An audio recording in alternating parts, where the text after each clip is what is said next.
Most people are controlled. Few become dangerous. Stoicism philosophy. You are not as intelligent as you think you are, and that realization, uncomfortable as it may be, is the first doorway to becoming truly dangerous in mind. Most people spend their lives protecting an image of intelligence they never earned. They defend opinions they never examined, repeat beliefs they never tested, and confuse confidence with competence. Stoicism begins by stripping that illusion away. Not to humiliate you, but to free you, because the moment you stop pretending to be smart is the moment you gain the capacity to become disciplined, perceptive, and unshakable.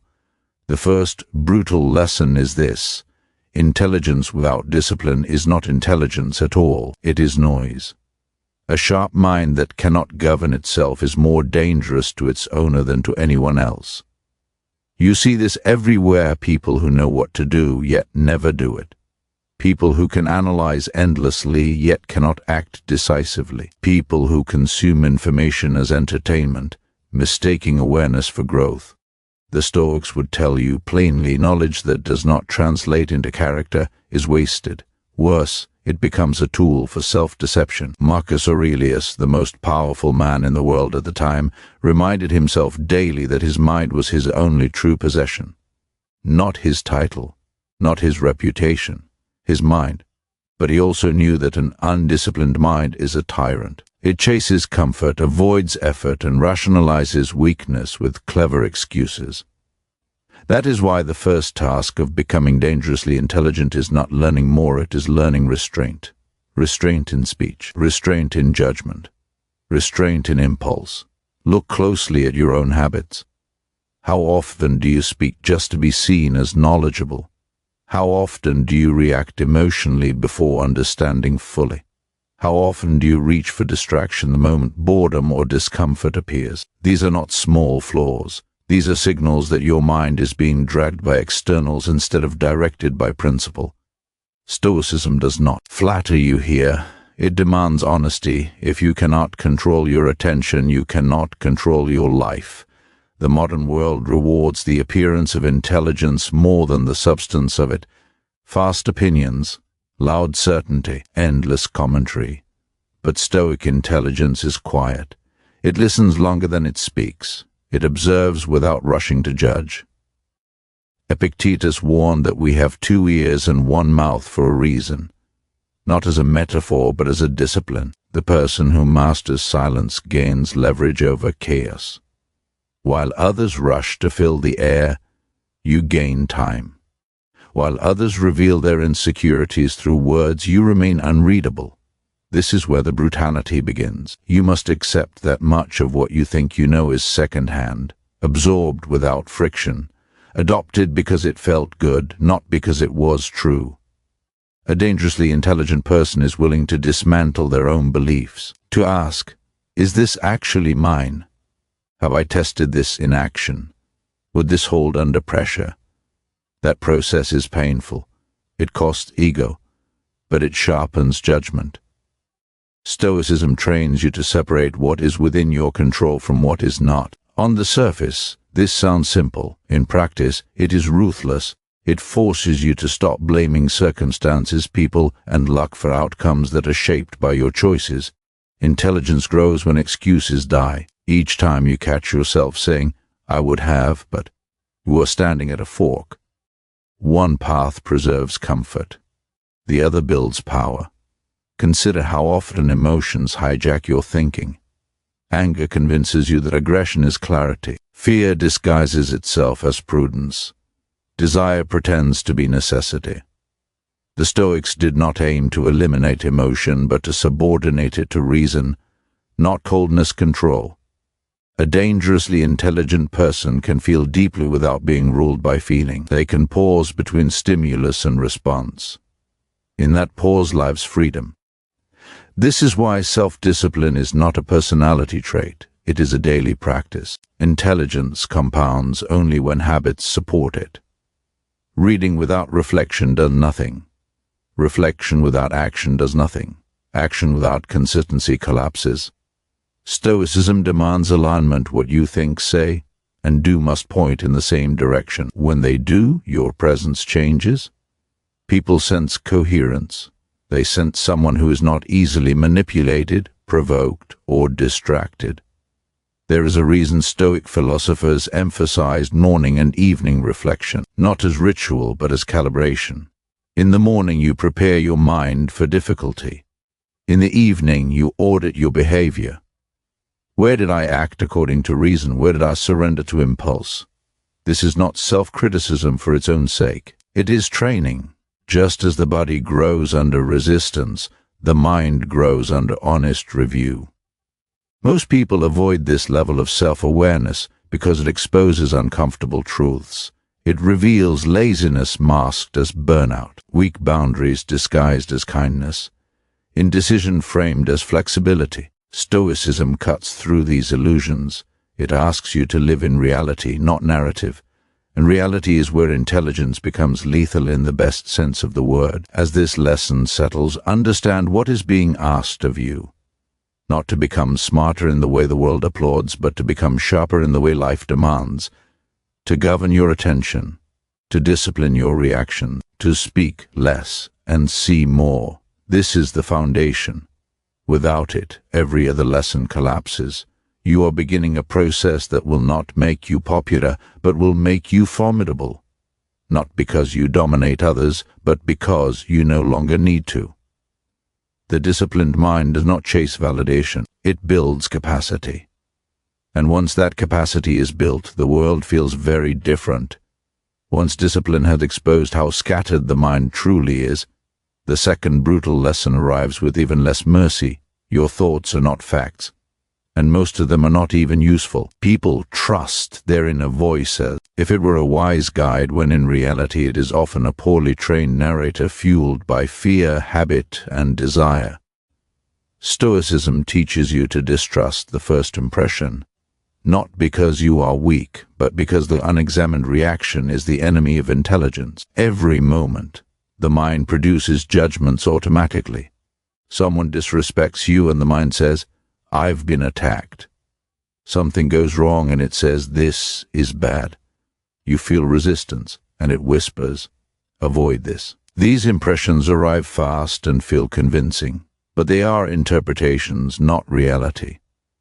Epictetus was relentless about this point.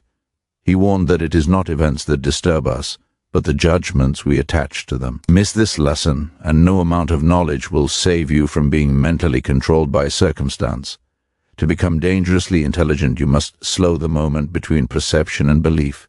That pause is where power is forged. Most people never pause. They react, justify, and then defend the reaction as if it were reason itself. Stoicism demands something harsher. Question your own mind before you question the world. Ask, what story am I telling myself right now? And more importantly, is this story necessary? Notice how often suffering is amplified by interpretation. A delay becomes an insult. Silence becomes rejection. Difficulty becomes proof of inadequacy. These are not facts. They are conclusions drawn without evidence. The Stoic does not deny pain, but they refuse to multiply it. Intelligence grows when you learn to experience reality without immediately decorating it with meaning that weakens you. This lesson requires humility. It requires admitting that your mind, left untrained, will sabotage you, that it prefers familiar misery over unfamiliar growth, that it will cling to identity even when identity is limiting. People say, "That's just how I am," as if personality were destiny. Stoicism calls that laziness of thought. You are not your tendencies. You are the one who notices them. A dangerously intelligent person treats thoughts as data, not commands. Anger is observed, not obeyed. Fear is examined, not indulged. Desire is questioned, not fed automatically. This does not make you passive. It makes you precise. When you stop being dragged by every internal impulse, your decisions sharpen. You begin to act from principle instead of mood. The modern world is hostile to this kind of intelligence. It trains you to identify with every thought you have, to express immediately, to react publicly, to turn internal noise into external chaos. Stoicism pulls you in the opposite direction. It teaches containment, not suppression but selection. You choose which thoughts deserve energy and which should be allowed to pass like clouds. This is where self-control becomes visible, not in dramatic moments but in small ones. You feel the urge to speak and choose silence. You feel provoked and choose composure. You feel anxiety and choose preparation instead of panic. These moments are invisible to others, but they compound internally. Over time, your mind becomes quieter, not emptier, clearer, and clarity is intimidating. There is a particular kind of intelligence that emerges when you stop taking yourself so seriously. When you realize that many of your thoughts are recycled patterns, not original insights. The Stoics practiced negative visualization not to become pessimistic, but to strip illusions. When you imagine loss, embarrassment, or failure deliberately, you reduce their power. The mind stops catastrophizing because it has already visited the worst calmly. Ask yourself honestly, how many of your decisions are reactions to imagined futures? How much energy is spent rehearsing conversations that never happen, defending against judgments that never arrive? This is wasted intelligence. Stoicism reclaims it by anchoring you in what is actually happening now and what is actually required of you. A dangerously intelligent person does not argue with reality. They adapt to it. They understand that wishing circumstances were different is a form of mental resistance that drains strength. Acceptance, in Stoic terms, is not surrender. It is alignment. Once aligned, action becomes efficient. You stop fighting the terrain and start navigating it. This lesson also dismantles the need to always be right. The ego wants certainty because certainty feels safe. But growth lives in uncertainty. When you can say, I might be wrong, you become flexible. When you can revise your position without feeling diminished, you become formidable. The Stoics admired this flexibility because it reflects allegiance to truth, not to self-image. As this lesson deepens, you begin to notice something unsettling and empowering. Peace is not given by external stability, but by internal order. When your thoughts are disciplined, chaos loses leverage. Insults lose their sting. Setbacks lose their drama. You are not numb, you are grounded. This is the intelligence that unsettles others. Not loud cleverness, but quiet control. Not constant opinion, but measured judgment. You are no longer easily provoked because you no longer outsource your inner state. And when you control that, you control the direction of your life. This lesson prepares you for something even more uncomfortable ahead. Because once you stop believing every thought, you are forced to confront the habits you've been using to avoid responsibility. And that confrontation is where true growth begins. With the mind no longer blindly trusting every thought, the third brutal lesson cuts deeper. Most of your suffering comes from trying to control what was never yours to command. This is where Stoicism becomes unforgiving. It does not comfort you with the illusion that effort guarantees outcome. It teaches you something far more stabilizing, that your power lies in intention, not result. Until this is understood, intelligence remains fragile, easily broken by disappointment. People exhaust themselves attempting to manage how they are perceived, how others behave, how quickly results arrive. They mistake influence for control and blame themselves when reality refuses to cooperate. The Stoics drew a hard boundary here. Some things depend on you, most do not. Confuse the two, and your mind will be in constant conflict with the world.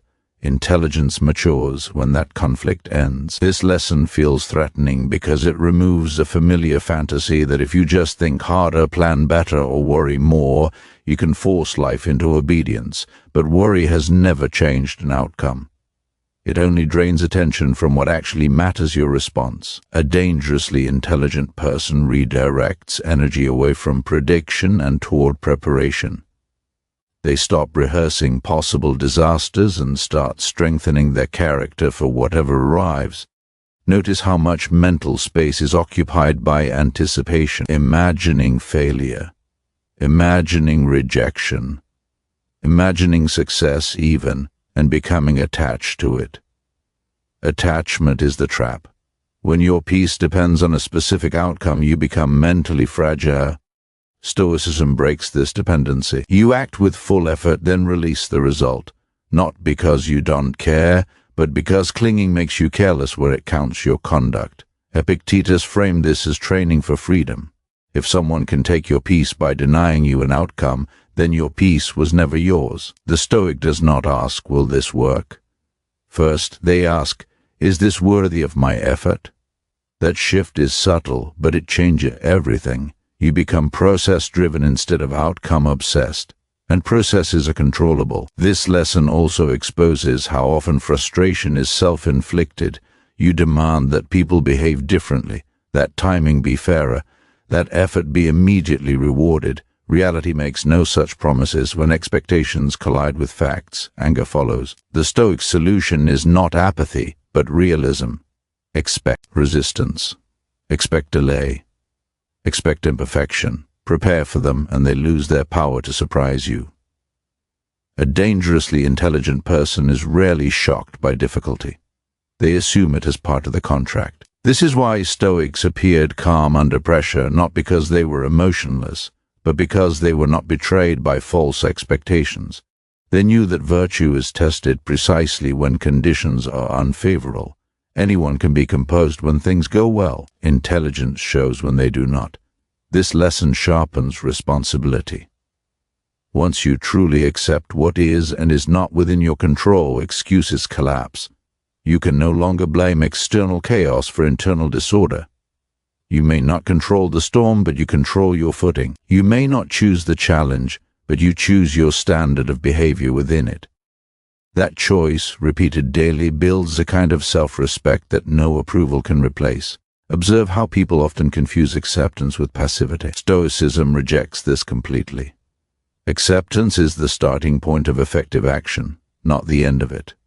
When you stop arguing with reality, you free energy for strategy. You stop wasting strength on resentment and invest it in adaptation. This is how intelligence becomes practical instead of theoretical. The discipline here is subtle but demanding. Each time something goes wrong, you ask a hard question. What part of this is mine? Not emotionally mine, but rationally mine. What can I improve next time? What skill was lacking? What assumption was incorrect? This transforms failure from identity into information. And information, properly used, is power. There is a quiet confidence that emerges when outcomes no longer define you. You take risks more cleanly, you speak more honestly. You act without the constant calculation of how it will look. This is dangerous intelligence, not reckless but unchained. You become harder to manipulate because fear of loss no longer governs your decisions. Marcus Aurelius reminded himself that he could meet obstruction with the same faculty he used to plan success. The mind adapts. That is its nature when trained. But adaptation requires acceptance first. Without it, you remain stuck fighting ghosts, imagined injustices, imagined fairness, imagined control. As this lesson settles, you may feel a strange combination of relief and discomfort. Relief because the weight of the world is no longer on your shoulders. Discomfort because responsibility has nowhere to hide. You cannot outsource meaning to outcomes anymore. You must find it in how you show up. This is where intelligence stops being decorative and starts being operational. You are no longer impressed by plans alone. You respect execution. You respect consistency. You respect the quiet strength of someone who does what is right regardless of applause or resistance. And this prepares you for the next lesson, which will challenge not what you want to control, but why you want it at all. Once control is stripped down to what truly belongs to you, the fourth brutal lesson emerges with unsettling clarity. Much of what you pursue is not chosen, it is inherited. Desires rarely arrive as conscious decisions. They seep in through comparison, conditioning, and social imitation.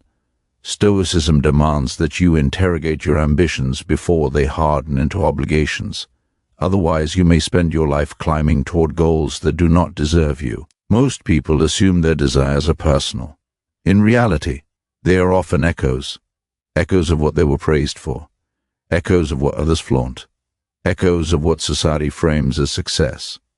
The Stoics warned against this quietly corrosive force. They understood that unexamined desire enslaves the mind more effectively than any external authority. If you do not choose your values deliberately, you will live by borrowed ones. This lesson attacks the ego at its roots, because desire feels like identity. To question it feels like self-erasure, but Stoic intelligence requires separation. You must learn to say, I feel this pull, but that does not mean I obey it. Desire is information, not instruction. When you mistake the two, self-control collapses. Consider how often ambition is fueled by insecurity rather than principle. The need to be seen, the fear of being left behind, the hunger for validation disguised as achievement. These motivations may produce motion, but they do not produce stability. They create a restless mind, one that can never arrive, because arrival was never the point. Stoicism aims higher. It asks whether your pursuits make you better or merely busier. A dangerously intelligent person audits desire the way a strategist audits resources. What does this cost me in attention, time, and character? What does it demand that I compromise? Every yes is a hidden no to something else. The Stoic understands this trade-off deeply. They do not romanticize ambition. They discipline it. This is where self-awareness becomes non-negotiable. You begin to notice patterns, wanting what others want when you feel uncertain, craving distraction when effort becomes uncomfortable, seeking novelty when depth demands patience. None of this makes you weak. It makes you human. But intelligence grows when humanity is guided, not indulged.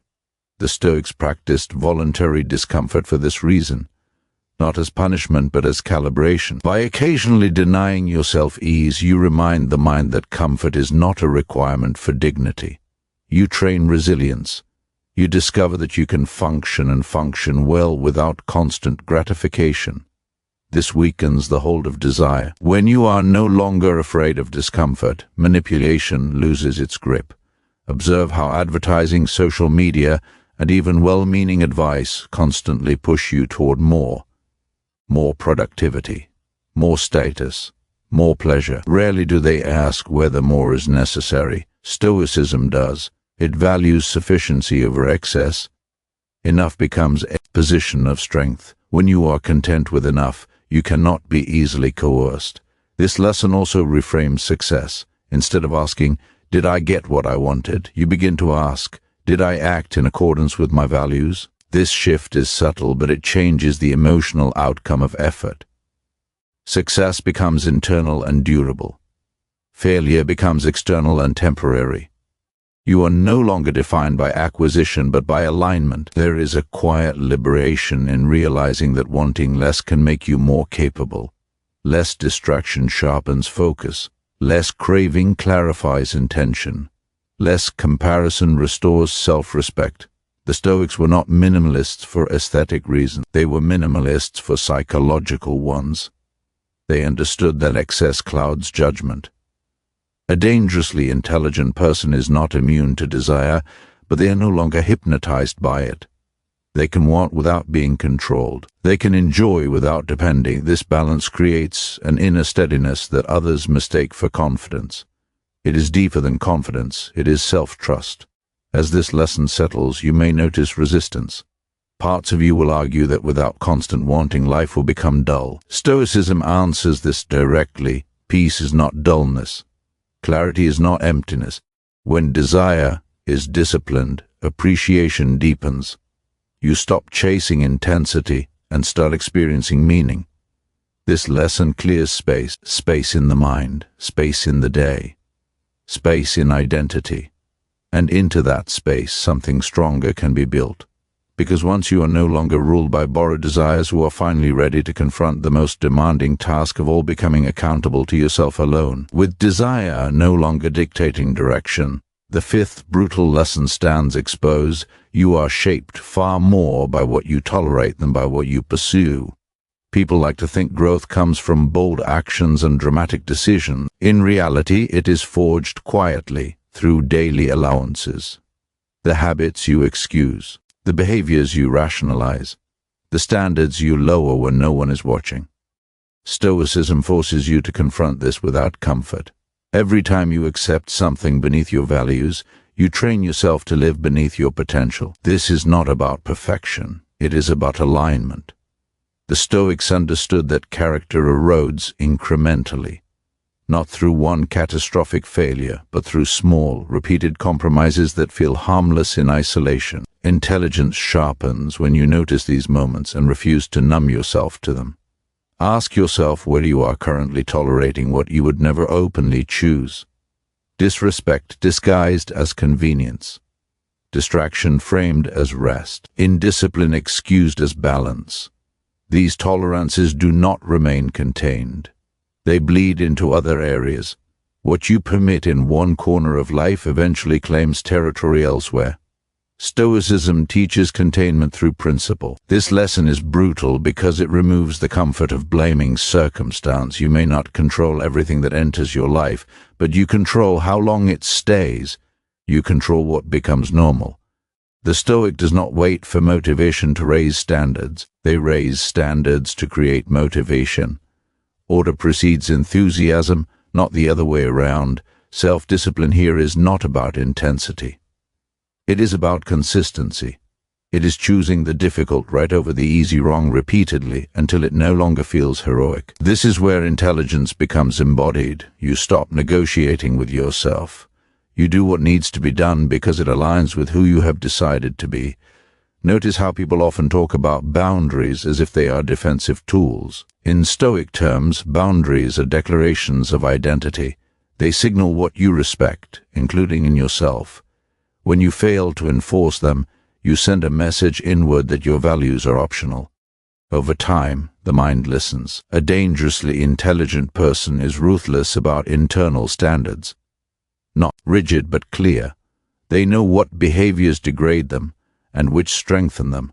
They remove environments that invite weakness. They limit exposure to influences that dull judgment.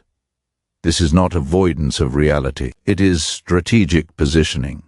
The Stoics emphasize the company you keep for this reason, not because others define you, but because they influence what you tolerate. Spend enough time around chaos, and chaos feels normal. Spend enough time around discipline, and discipline becomes natural.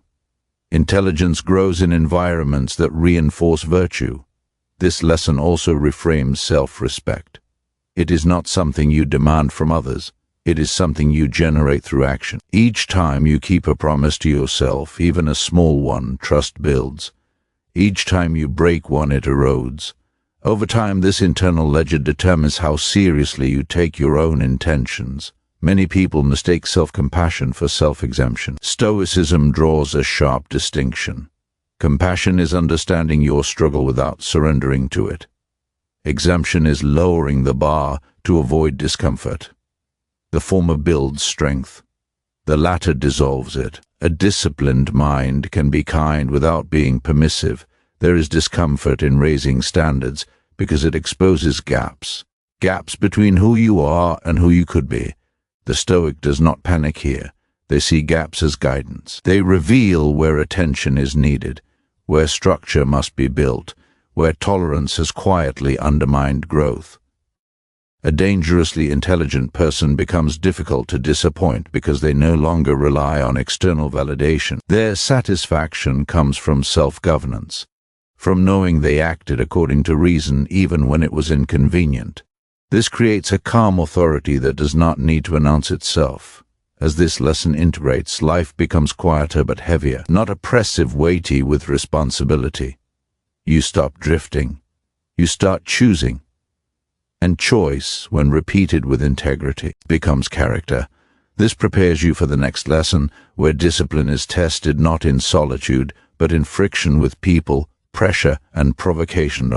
When standards are no longer negotiable, the sixth brutal lesson arrives through friction. People will test what you have built. Not intentionally, not maliciously in most cases, but inevitably.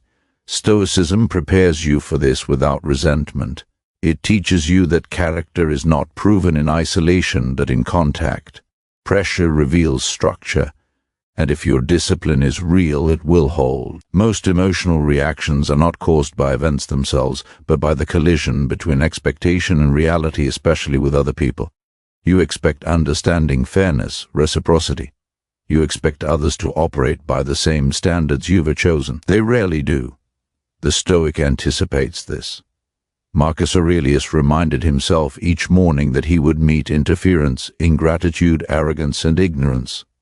Not to become bitter, but to remain composed. This lesson is brutal because it removes the illusion that others owe you alignment. They do not. Your discipline is yours alone. When you attach emotional stability to how others behave, you surrender control. Stoicism insists that your inner state remains sovereign regardless of external provocation. This is not indifference to people, it is independence from their unpredictability. Observe how easily the mind justifies reaction. Anyone would be angry. They crossed a line. I had to respond. These statements feel reasonable, but they are abdications. A dangerously intelligent person recognizes that being provoked is not the same as being compelled. There is always a choice, even if it is uncomfortable. Especially then. The Stoics did not teach passivity in the face of wrongdoing. They taught proportion. Respond when action is required, but do not let emotion decide the form of that response. Anger narrows perception. Pride escalates conflict. Calm sees options. Intelligence under pressure remains expansive. This lesson demands emotional self-control at a level most people never practice. You must learn to absorb insult without internalizing it, to hear criticism without immediately defending, to encounter disrespect without becoming disrespectful. These are not signs of weakness. They are markers of mastery. Anyone can react. Few can restrain themselves when ego is challenged. Notice how much energy is lost in mental replay. Rehearsing arguments. Imagining what you should have said. Reliving slights. This is unproductive suffering. Stoicism cuts it off by redirecting focus to action and virtue. Ask not, how do I feel about this?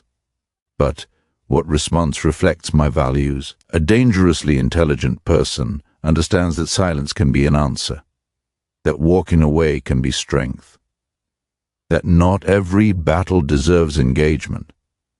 This discernment protects attention, the most valuable resource you possess. When attention is conserved, decision-making improves. When it is scattered, even intelligence becomes erratic. This lesson also reframes respect. You do not earn it by dominating conversations or asserting superiority.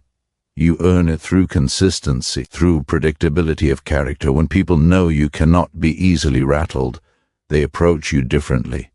Your presence becomes grounding. This is influence without force. Stoicism teaches you to view difficult people as training partners. Each interaction becomes an opportunity to practice patience, clarity, and restraint. This perspective removes victimhood. You are not being attacked, you are being tested. And tests, when passed, strengthen resolve. There is a cost to this discipline. You may feel misunderstood. Others may interpret your restraint as indifference. Let them. The Stoic does not trade inner order for external approval. They understand that clarity is often quiet and strength is rarely theatrical. As this lesson integrates, your emotional reactions shorten. The gap between stimulus and response widens. In that space, intelligence operates. You begin to see people as they are, not as you wish them to be. This realism reduces disappointment and sharpens strategy. This prepares you for the next lesson, where the focus turns inward again toward time, mortality, and the urgency that gives discipline its final edge. As external friction loses its power to destabilize you, the seventh brutal lesson confronts you with something far less avoidable. Time is not on your side, and pretending otherwise is intellectual cowardice. Stoicism does not soften this truth, it sharpens it. You are not promised progress later. You are not guaranteed clarity tomorrow. Every delay is a decision whether you acknowledge it or not. Most people live as if life were endlessly adjustable, as if priorities can always be rearranged, as if discipline can be postponed without cost. This illusion breeds procrastination disguised as patience. The Stoics rejected this completely. They trained their minds with one relentless reminder: you are mortal, not abstractly personally, and mortality is not meant to terrify you. It is meant to focus you. A dangerously intelligent person does not waste time arguing with this reality. They use it. Awareness of limited time clarifies what matters. Trivial concerns lose their appeal. Petty conflicts feel embarrassing.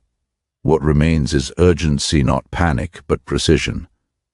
When you understand that time is the one resource you never replenish, your standards tighten naturally. Notice how often the mind reaches for delay. I'll start when things settle. I need to feel ready. This isn't to the right moment.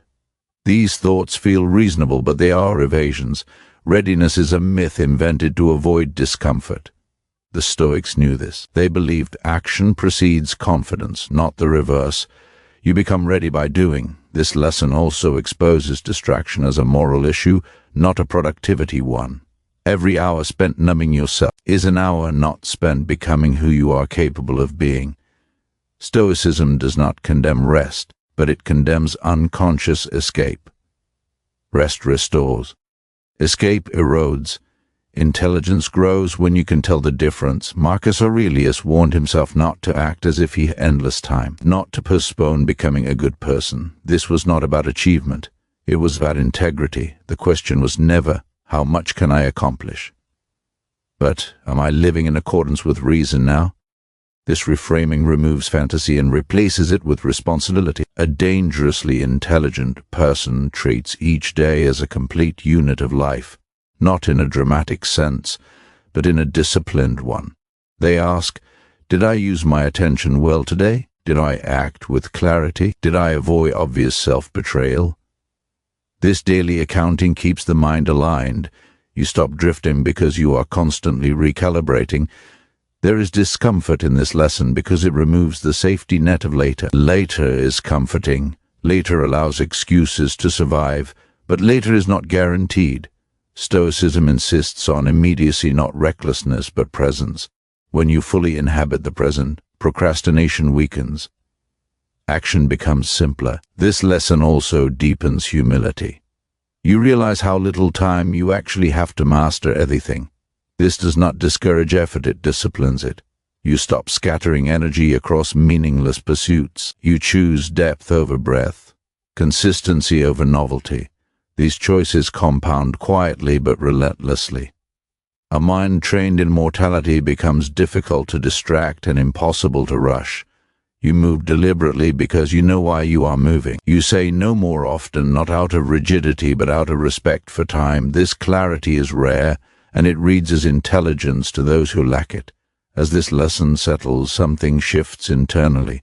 Urgency replaces anxiety. Focus replaces restlessness. You stop waiting for permission from others or from yourself. You begin acting as if today matters because it does. And with that realization, you are ready for the final lesson, the one that binds all the others together and determines whether this intelligence becomes wisdom or merely self-control.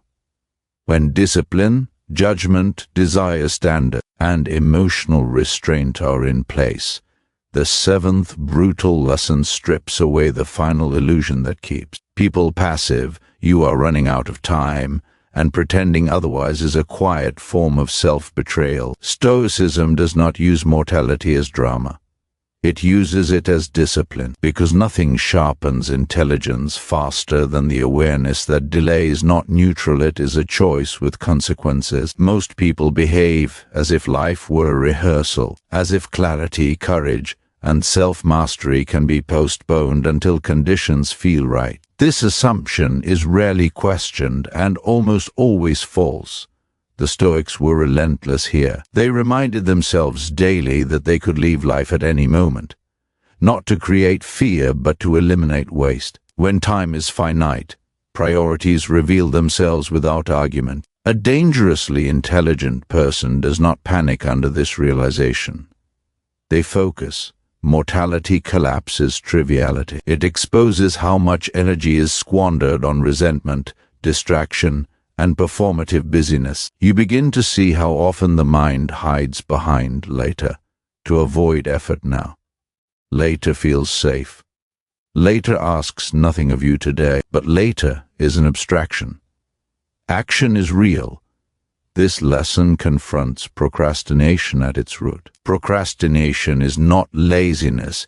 It is avoidance of discomfort disguised as patience. You tell yourself you need more information, more confidence, more certainty. The Stoics dismantled this excuse. They understood that readiness is not a prerequisite for action. It is a byproduct of it. You become capable by doing what is required before you feel capable. Notice how distraction fills the gaps left by purpose. When direction is unclear, entertainment multiplies. When standards weaken, stimulation replaces meaning. Stoicism reframes distraction as a moral issue, not a productivity flaw. Every hour spent escaping your life is an hour not spent building it. Rest is deliberate. Escape is unconscious. Intelligence demands the ability to tell the difference. Marcus Aurelius wrote to himself as if he were already late. Not late in schedule, but late in becoming who he was capable of being. This urgency was not frantic. It was precise. It stripped away indulgence and sharpened commitment. The question was never how long he had, but how well he was using what remained. A dangerously intelligent person treats each day as complete in itself, not in a romantic sense, but in a disciplined one. They do not assume tomorrow will compensate for today's neglect. They ask simple, difficult questions. Did I act according to reason today? Did I waste obvious opportunities? Did I strengthen or weaken my character? This daily accounting changes behavior. You stop drifting because drift becomes visible. You stop numbing because numbing feels expensive. Time awareness turns discipline from force into necessity. You do not need motivation to act when inaction feels irresponsible. This lesson also brings humility. You realize how little time there is to master anything meaningful. This does not discourage effort, it refines it. You stop chasing novelty. You choose depth. You commit to fewer things, but you commit fully.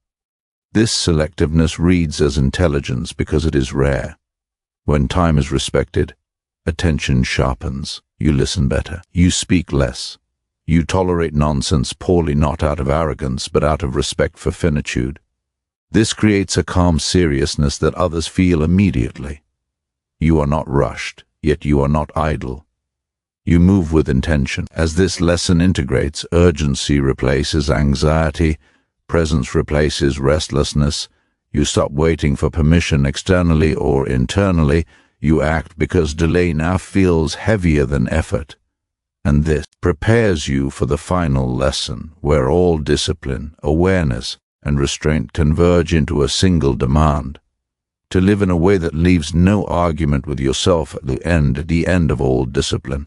There is no applause waiting for you. The final brutal lesson is this: you must be able to live with yourself in silence, when nothing is happening, when no one is watching, when there is no outcome left to chase. Stoicism points here from the beginning, though few notice it. Intelligence, sharpened through discipline and restraint, ultimately answers to one authority alone: your own conscience. Most people never meet themselves honestly. They stay busy, distracted, surrounded, stimulated. Silence threatens them because it removes narrative. It reveals whether their actions align with their values. The Stoics sought this silence deliberately, not because it was peaceful, but because it was clarifying. In stillness, self-deception has nowhere to hide. A dangerously intelligent person does not fear this encounter. They prepare for it daily, through small acts of integrity, through choosing what is right when it is inconvenient, through restraint when indulgence is easier. These choices accumulate. Over time they form something solid, a sense of internal coherence that does not depend on praise or outcome. This lesson completes the arc. Earlier, discipline was about controlling impulse. Judgment was about questioning thoughts. Desire was about choosing values. Standards were about what you tolerate. Friction was about emotional restraint. Time was about urgency. Now all of it condenses into one measure. Can you respect your own conduct when the noise fades? Stoicism defines success not as achievement, but as agreement with oneself. When your actions do not contradict your principles, the mind settles. You are no longer divided. This unity is rare, and it is powerful. It produces a quiet confidence that cannot be inflated or deflated by circumstance. Notice how many people are haunted not by failure but by avoidance, by the things they knew they should have done and did not, by the standards they abandoned when it mattered. Stoicism aims to eliminate this internal conflict, not by making life easy but by making choices clear. You may still fail, but you will fail honestly. A dangerously intelligent person understands that legacy is built in private, long before it is visible, long before it is acknowledged. Every day is a vote for the kind of person you are becoming. These votes are small, but they are relentless, and eventually they outweigh intention. This lesson also reframes peace. Peace is not the absence of struggle. It is the absence of self-betrayal. When you stop acting against your better judgment, mental noise diminishes. Regret loosens its grip. You may still experience pain, but it will not be compounded by shame. Marcus Aurelius wrote as if he were already accountable, not to history but to reason. He did not ask whether others approved. He asked whether his actions were worthy of a rational being. This standard is demanding, but it is liberating. It removes comparison. It removes performance. What remains is responsibility. As this lesson settles, ambition quiets. Not because you stop striving, but because striving is no longer desperate. You act without clinging. You work without identity attachment. You care deeply, but you are not consumed. This balance is the mark of maturity. This is what it means to be dangerously intelligent. Not clever, not dominant, but ungovernable by impulse, fear, or validation. Your mind is disciplined. Your values are chosen. Your actions are aligned. When the world pushes, you do not fracture. And when everything else is stripped away, status, noise, outcome, opinion, you remain. Clear, accountable, at peace with the only judgment that ever mattered.